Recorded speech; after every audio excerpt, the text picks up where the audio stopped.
Newly uncovered emails are shedding more light on Jeffrey Epstein's relationship with his convicted accomplice, Ghislaine Maxwell. NBC's Hallie Jackson has details. New insight into the relationship between Jeffrey Epstein and Ghislaine Maxwell from a trove of purported emails, more than 18,000 published by Bloomberg News, which suggests Maxwell and Epstein were closer in many respects than either publicly admitted. In her July interview, That's news. All right, let's see where they go. With the Deputy Attorney General, Maxwell, Epstein's convicted co-conspirator, recounts asking Epstein about the initial investigation into him. He said, not to worry. He didn't say, he didn't share. I wasn't part of it at all. The Bloomberg report suggests she counseled Epstein after that. At one point, he asked her advice on what charge to negotiate in his 2008 plea agreement. I suppose lewd and lascivious conduct, she responded. NBC News has not independently obtained or verified the emails. Bloomberg says they were authenticated using cryptographic and metadata analysis and corroboration with external sources. The outlet says one email included a detailed spreadsheet of 2,000 gifts and payments, like, quote, lingerie and chocolates, some for teenage girls who later lodged sexual abuse complaints. Except for 3 minor instances, Bloomberg says the emails do not otherwise mention President Trump, who has said his relationship with Epstein ended in the early 2000s. The White House calling it, in part, stupid fake news. Not sure why you would go that route. I mean, if they have thousands upon thousands of emails and you're listed in it 3 times, just, I don't know, say no comment or whatever. You know, like the more he pushes this away, the more it gets pushed upon him. And I don't know when.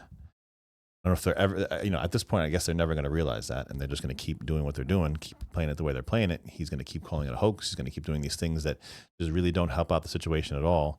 They don't help him out. They don't help just the way this gets. Yeah. I don't get it, but I'm not the president. So, hey, maybe he knows better than I.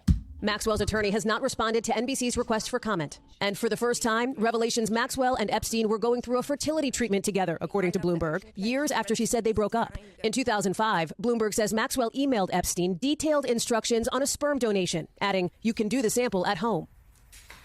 All right. NBC's Hallie Jackson with that report. Joining us now, one of the co-authors of the report, senior legal reporter for Bloomberg News, Ava Benny Morrison. Ava, great work here. A lot of interesting details coming out in these emails. But what's the big takeaway that they reveal? These emails really shed new light on the partnership between Ghislaine Maxwell and Jeffrey Epstein. Over the years, we've only heard a few times, in her own words, Maxwell described the relationship with Epstein. She said she was a one-time girlfriend, but mainly a property manager who faded from his life in the early 2000s. That was a critical period for Epstein because he was facing child sexual abuse allegations in Florida. She said she wasn't in the loop about those negotiations he was having with prosecutors. These emails and our reporting show that he did, in fact, keep her in the loop. He asked her what charge she would prefer that he plead guilty to while he was locked in these negotiations with prosecutors. It also shows that she helped distribute more than $1.8 million in gifts to victims, to young women, to politically connected figures and business associates as well.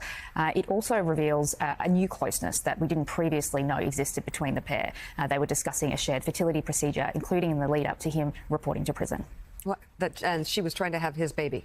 We can only go on what we've seen in the emails, but they're discussing the instructions to a fertility procedure and him fulfilling his part of that arrangement. So Maxwell, obviously, very much a figure back in the news, just had this interview with Deputy Attorney General Todd Blanche a few weeks ago, then was transferred to a much more milder prison in Texas. What do these emails tell us about her and her credibility in terms of what we've learned that she's told investigators? There have long been questions around her credibility, and these emails certainly add to those questions. It raises doubts about the truthfulness of some of her recent statements, particularly around those negotiations in Florida in the mid-2000s. She told Deputy Attorney General Todd Blanche in July that Epstein told her not to worry about it, that she wasn't really part of what was going on. But the email seemed to suggest that he turned to her for advice and she was involved in some of the strategy. Yeah, but I mean, both of those things can be true at the same time, right? It could be he goes to her for advice, but he could have also told her that not to worry. I mean, you're not going to tell somebody that you're closely acquainted with, hey, you're about to go up the river, good luck. Yeah, if anything, it should lean to, obviously, maybe not what she's saying at this moment is credible, but she definitely has the information. If those emails say anything, it means she knows what the hell's going on, and she can easily get to the bottom of it. She knows where the bodies are buried. The list is inside of her brain. How do we get to it? Maybe we already have. Behind that. So also talk to us about every time we hear anything. I think, again, I watch these things for the first time when I'm with you. That's kind of the way I do it. I kind of like doing it like that.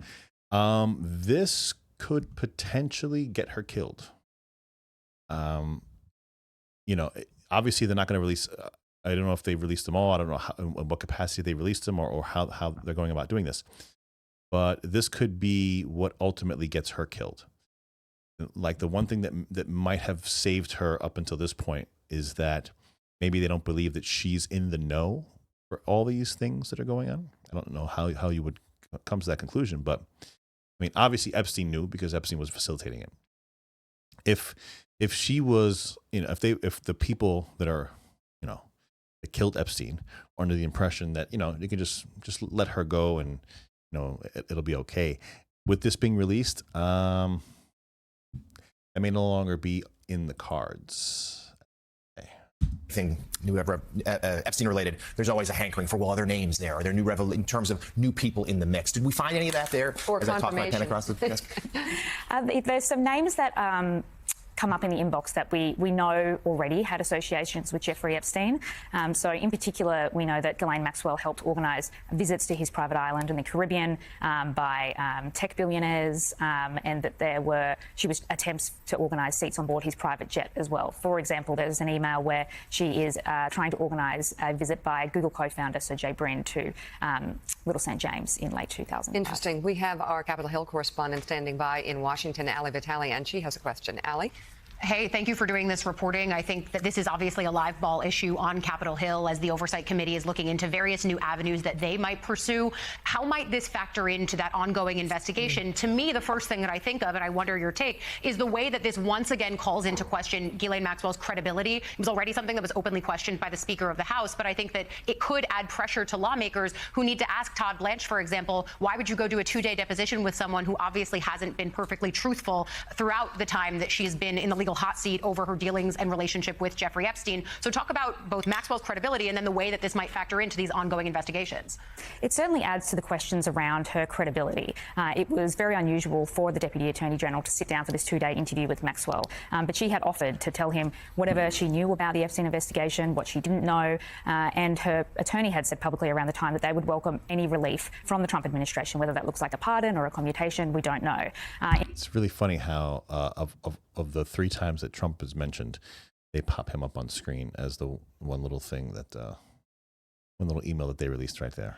In terms of the ongoing investigations and the calls for release around more files, we've had a steady drip of information over the past few years about Epstein, and this is just another piece of the puzzle, and it certainly increases interest in seeing what other information there is out there about the Epstein case. All right. We should note that the UK ambassador to the US lost his job, was fired in part because of connections to Epstein being covered by those at Bloomberg. There you go. Great reporting. The new report is available online right now, and senior legal reporter for Bloomberg News, Ava Benny Morrison. Thank you very much. Come back. We'd love. All right, I'm gonna have to take a look at that, see what those emails have in them. See if it's anything, you know, actually pertinent, or if it's just more noise. But you know, again, to keep saying that this puts her credibility into question. Listen, at the end of the day, people say to stop saying that. But in this particular case, when it's all said and done, how about that? By the way, if you're still here, please subscribe. I know I probably lost a lot of you already, but subscribe helps me out a lot. New channel trying to grow. This means she was in the know. So she has the information. So she is going to do whatever she can for self-preservation, whether that's lie, steal, cheat, whatever the hell she's got to do. She's already convicted. She's in jail. You know, that's it for her. If she can make herself more comfortable, I'm sure she would want to do that. So with these documents, I got to see what did they release them all or how it's going. She knows the shit. So it's there. You just have to figure out what do we have to do to get her to give the information.